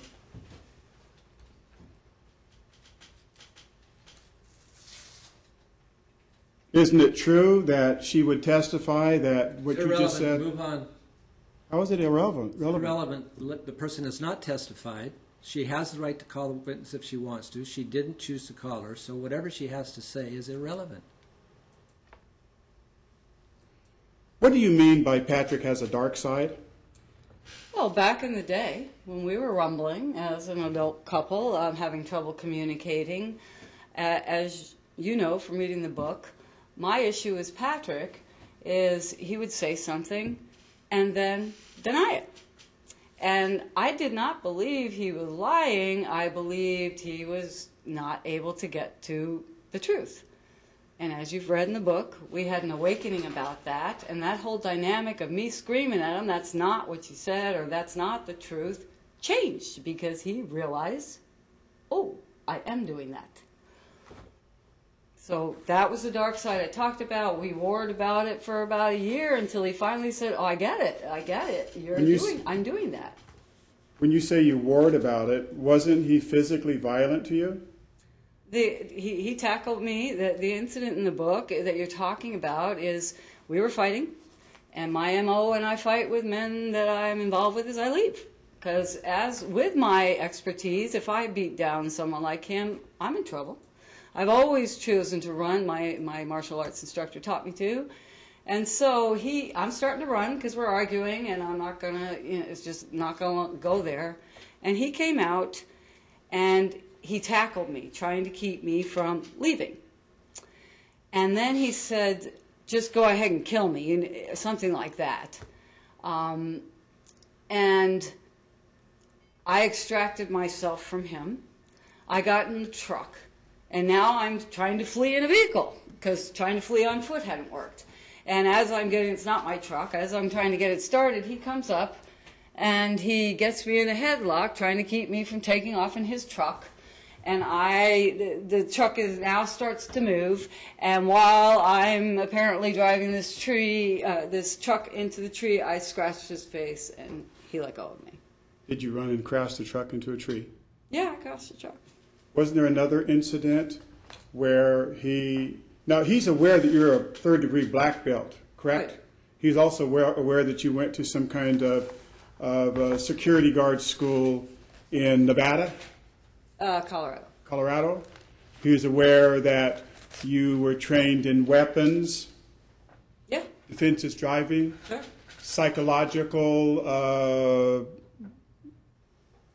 profiling, I believe it is. It was anti-terrorism, yeah. Anti-terrorism. So you're a pretty tough chick, right? Damn right. Yeah. And did you not have have a company called Savvy, Saavy? I did. What was the nature of that company? I was becoming a martial artist and being able to beat down a rapist with those set skills takes, 10 years. I wanted to teach women how to defend themselves in high heels, purses, on the street with real things that are going to happen to them, and they're not a third-degree black belt. So I devised a program, and I taught it not only to women, I taught it to cops. Isn't it true that you've taught a number of cops to be black belts? I think you mentioned 30. Well, you did, thank you. You embellished my professional career quite a bit. But no, I had a total of 15 men, 2 children and a woman that made it to black belt. One of them was a police officer. I trained police officers. They came to get educated about my program, witness what I was doing, and learn what I was teaching as far as street fighting for Jane Doe. So let me see if I understand this. You're teaching women how to defend themselves. You betcha. Okay, and you're real good at it. I'm very good at it. Okay. And yet, you're so terrified of me that you flee from place to place to place to place, and you say that I beat my child when it was 1.5 or 2 years old, and there's just something wrong there. You're teaching women how to protect themselves against big, terrible, big, black, terrible, horrible people like me, but you yourself are just some kind of shrinking violet and have to run all the time. That just doesn't make any sense. Can you explain that? I sure can. First of all, I didn't always teach women to fight back. There's a lot of situations where it's better to flee, to run, to do other things. Secondly, Jane Doe's experience of being attacked on the street or by her husband or whatever is different than mine. I am a very dangerous woman. I have a lot of training. As an incest survivor, that was part of my healing, to get my power back so that I felt safe and comfortable around men and I didn't have to, feel unsafe. So yes, I have very dangerous skills. And because of my friendship with Miss Pichard, I'm aware that the vast majority of women that defend themselves against their mate are in prison. And I didn't want you raising Ezekiel if I hurt you and went to jail, or you killed me and went to jail, or whatever. It was never an appropriate decision to fight someone with a child in my arms. And when I was single, I did it once. I kicked him, I hurt him. But the rest of the time, as a martial arts expert, as a person who graduated with honors from the top bodyguard school in the country, as a person who works with cops all over the country, I know it's better to run away than try and use my machismo on Mr. Gibson. So you then understand the psychology of cops, because you took some professional training, and psychological kind of warfare. Is that correct? Isn't that what you studied? Irrelevant. Don't answer that. Move on, please. Did you care for an autistic child named Lowell? Lowell was basically a surrogate son of mine for about 10 years. Was there an incident on Western Avenue in Beaverton where you and Lowell were in the middle of traffic so that you could get attention because President Clinton was in Portland and you wanted him to see you on television with an autistic child so that he would have a conference with you, something about abusing children? Did I get that right? You're close. Patrick and I were paid $10,000 by Lowell's family to have him come live with us. And we were going to detox him with his doctors, his families, the state's permission, off all the prescription drugs, everything he'd been doing, do our thing with him. We were paid $10,000 for starters. It doesn't matter. So he was in our care for a reason. And I determined shortly, I'd known Lowell for a long time. He had been like a son to me. But now I have a professional relationship with his family. And when he came to live with us, he shared with us that he had been raped in one of the facilities that he was in because of his autism. And when he reported it, because he's autistic, they didn't take him seriously, and he kind of got hammered about it, and the whole thing was very painful because not only had been assaulted. Okay, move on. Okay, so I was going to do a sit-in about child abuse because President Clinton was in town. I'm trying to create a news story. I've got an autistic child he was 21, by the way, and very functional. He was 21 at that time, and he's very functional, or 20, and he wanted to participate, so him and I stood there. I knew that it was a television station where we were, and I knew the manager of the station. I went to him, told him what was going on. He was thrilled, agreed to go get some cameras and come back, and so Lowell and I did a sit-in. And we stood by the traffic and said, we're not leaving until the cameras come. And that's what happened. And did you not also, when that wasn't effective, went to KON TV Channel 6 to do a similar sit-in? Oh, I'm so glad you asked. I was arrested, as I wanted to be, and I went to Beaverton because it was in their district. And I'm in jail in Beaverton, and I can't remember. Excuse me, you said that you were arrested? What were you arrested for? I was trespassing, and I was doing a sit-in, and This on another occasion? no. Same occasion? Yeah. I set out. To make it clear to the judge, was it two different TV stations that you went to get attention from President Clinton by having these sit-ins? No, if you Channel 32 if and you then let KON? me. Okay, just one. Talk to me. Thank you. So I set out to do this, and I was arrested for, I believe it was trespassing. It was a civil disobedience, whatever that is. And the Beaverton officers that were driving me to the jail, the officer that was driving was, the way he treated me, I could see he thought I was just insane. And then we get to Beaverton, and I'm in the jail, and now his ranking person comes up, and I can hear them right outside the hall talking, and it's obvious that they think I'm just crazy. And so the officer that comes in, who's overranks the guy that I had been dealing with, he's really vicious with me, and he's not even going to try and get to the truth. He's made a decision. And finally, I just looked at him and said, "Fuck you." And he says, "Okay, I give." And he actually took me seriously for a moment.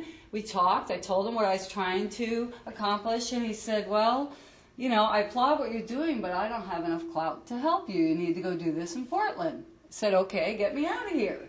So he gave me a ticket for trespassing, and he cut me loose with his blessings, and it turned out he had known Patrick from high school, and we all, you know, giggled. And he cut me loose to go get arrested in Multnomah County, where he felt that I could accomplish the story I wanted to accomplish. When you were arrested, was there an incident in the police station where you wanted an officer to reach under your clothes to adjust a bra strap? Could you tell us about that? I was in the elevator with... when was all of this, first of all? What year are we talking about? Let me think. Let's see, 15 years ago? Okay. I was It's still... irrelevant. I don't want to hear it. Okay. Move on, please. The reason I bring it up is because she still has the book on sale, Your Honor. And there is another part in there where she did all this knowing she was pregnant and was manhandled by the police. Got into a situation... She was pregnant 15 years ago when she did this? She was pregnant and got manhandled by the police and lost the baby. She's doing an expose on child abuse, and she ends up killing her own child. That's the point. Where's the proof? It's in her book that you won't allow us to bring into evidence. That's Under because the rule, haven't- you should. You haven't legally brought the book into evidence, sir. Okay? So Under the rule, without can we any bring- other proof as to where this is going, it's irrelevant, and I'm not admitting it. All right, Move Your on, Honor, please. may Move I ask, on may with I your ask a next question? May I ask you a question? Move on with your next question to the witness, please.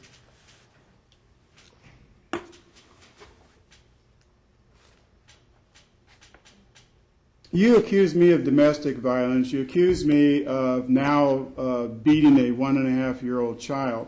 Can you explain to me how,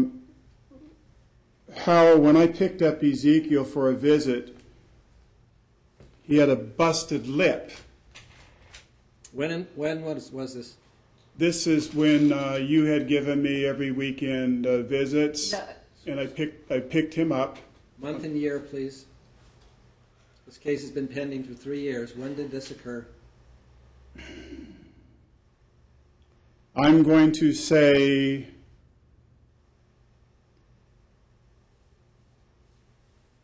early 2010, late 2009, maybe. I picked him up. You had instructed us to have the drop-offs here, but because we were both living in Oregon, we agreed that we'd pick him up at her place. And when I did, he had his whole top lip was broken, as if he'd been slapped in his face. And I just Do you recall the time period he's referencing? I remember the incident. Okay, He's that's close. enough. He's close. What's the question? Was it you or Patrick that hit him in his face when he's having a temper tantrum? It was little Eddie, 5-year-old Eddie, that he had banged heads. Eddie's head hit his lip, and he had an injury on his lip. Well, that's interesting because you explained it as a fever blister at the time from a cold. That's not true. But there were a number of inaccuracies in that soliloquy you just put on the record. Thank you. Next question. Okay.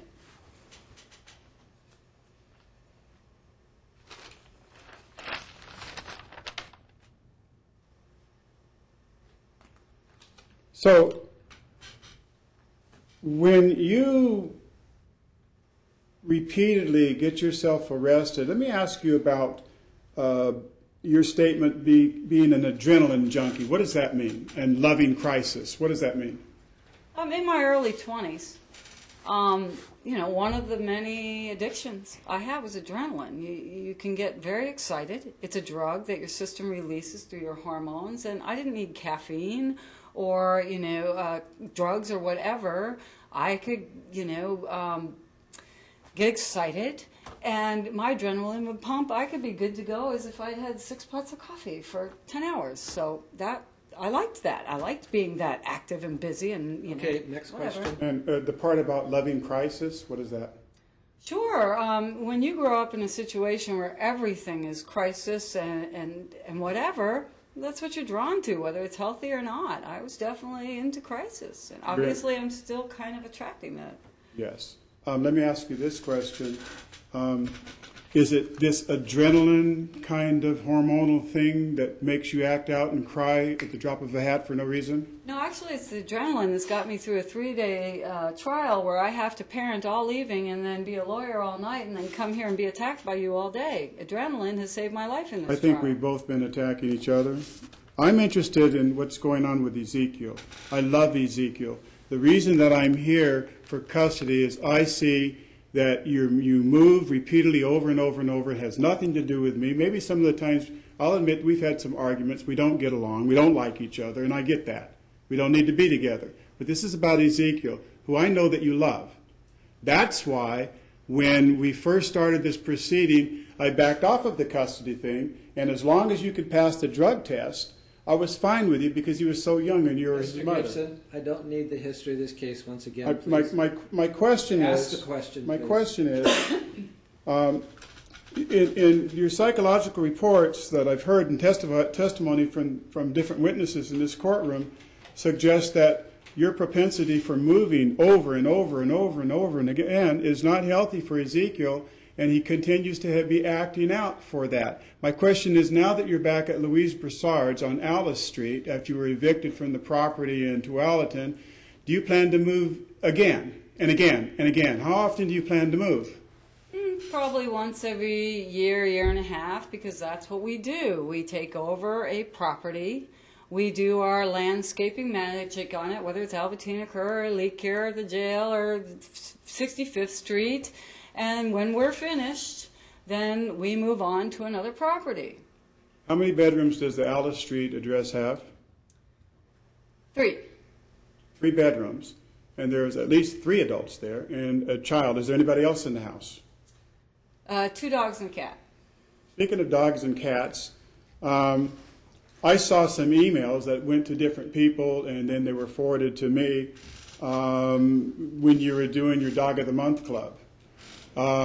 So let me ask you this. Do you think it's the right thing to do is to have Ezekiel bond with the dog because he can't see his father? And then once he starts to bond with that dog, you reject that dog and get another, and then another and another. How many dogs have you had just in the last year? We rescued 6 dogs off of Craigslist looking for the magic wand that Ezekiel wanted to make his own. And we picked one dog, and then we set out to find a companion for the dog so that we didn't have to be the dog's companion. So after rescuing and rehoming 6 dogs, we chose 2 we wanted to go down the road with. In your display this morning in the videos, there was a labyrinth structure. What is a labyrinth? Basically just a meditative walking trail. There are Christian churches all over the world that have labyrinths. They may have other beliefs about it. For me, this happens to be a bird sanctuary where this one is. It's a place I go walk and relax. It's some rocks on the dirt. I walk around the pattern. It's nice. The birds sing. I feel better. Is it some kind of a religious thing that you do? Maybe to some people, not to me. It's meditation, walking, being out in the woods. Mm-hmm. Do you know what the word labyrinth means? I do not.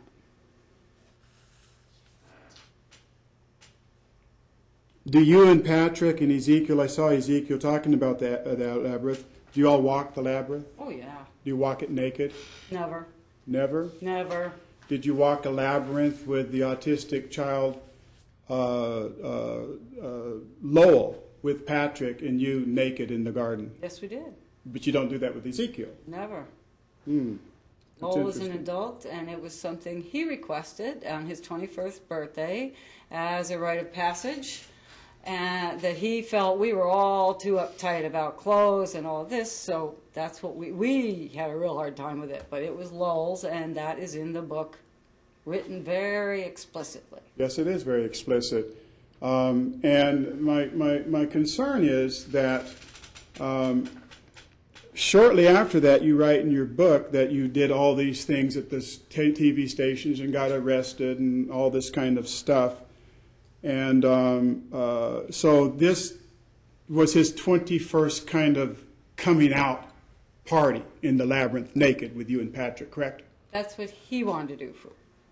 But you That's did what do he that. wanted- I did it. It was horribly uncomfortable, but he thought that we had some kind of, you know, why are you so ashamed? What's the big old problem? And whatever.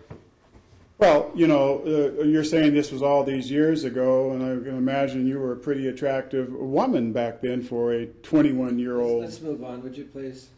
My question is, when you were walking in his coming out 21st birthday, and you lost a baby with your reckless behavior at the police station, I'm just wanting to know whose baby was it, Patrick's or Lowell's? Oh, it's- no. You got the time all mixed up. I don't even know what's Stop. going on. It's not relevant to this proceedings. Next question, please.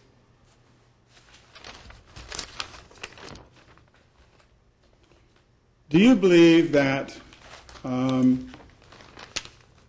should have no contact with my son whatsoever because I'm abusive, but it's okay for it to have a man that assaults you, pulls your head, causing you to crash a truck into a tree, somebody that you had to kick repeatedly, as in your book? Is there a question? Yeah, the question is that you think it's proper for a man that has done all of these things and assaulted you and committed domestic violence against you to the point where you wanted to commit suicide, according to your book, No. you would rather have that kind of relationship and then rob me, the biological father of this child, any relationship whatsoever. Is that your position? First of all, I don't know where the suicide thing came from. Mr. McEachern and I have talked about the incidents that we tumbled when we were single adults, but here's how I'd like to answer that question. Him and I have been close friends ever since that, because we work on our friendship, our relationship, and I have told you repeatedly, in spite of all the enormous, disgusting things that you have done to me, if you would cop to it, get treatment, anger management, batteries intervention, Ezekiel wants a loving relationship with his father. He has an abusive man. You are a liar. This has never happened. That ends the hearing. That ends the hearing. Sit down, please. Can I go to the bathroom, Your Honor? Yes, you can go to the too busy? bathroom. Thank you.